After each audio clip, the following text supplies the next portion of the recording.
Hola y buenos días. Welcome to the Daily Word Builder conmigo, Ruth, y mi canal Spanglish Fantástico, where I speak un poco de inglés y un poco de español so you can understand todo. Bien.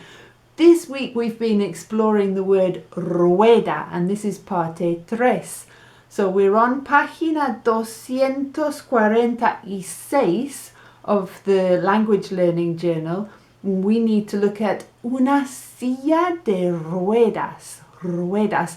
So una silla is a seat. Silla. I like it. Silla. I've got your silla. And ruedas is wheels. So una silla de ruedas is a wheelchair.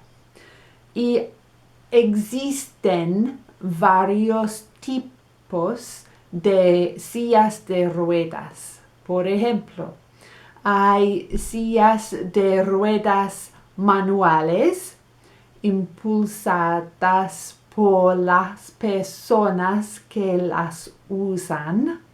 You understand? ¿Entiendes? Y hay sillas de ruedas plegables, and that's foldables, so that you can put them en el coche, por ejemplo. Hay sillas de ruedas deportivas que cuestan. I've had a look at los precios, and for baloncesto or tennis or handbike wheelchairs, cuestan 3,000, 4,000 euros. Cuestan. Otro tipo de silla de rueda es la silla de rueda eléctrica. Not to be confundido con una silla eléctrica, which is a death penalty chair.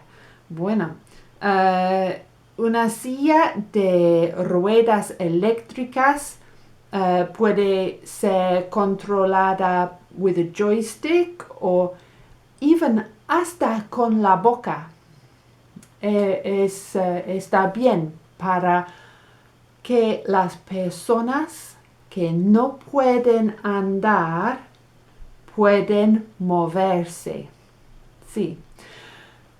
I've been thinking about varios problemas con las sillas de ruedas. El precio is one. I was thinking if I had una silla de ruedas eléctrica, I'm sure I would forget to recargar la batería, and then I would end up stranded on the high street with no battery. So what I'd like you to do is, can you también pensar de los problemas con las sillas de ruedas? Es una solución, pero no es una solución perfecta. ¿Qué problemas hay? Put your ideas in the comments box, and I will see you mañana para explorar la palabra rueda un poco más. Hasta mañana. Adiós.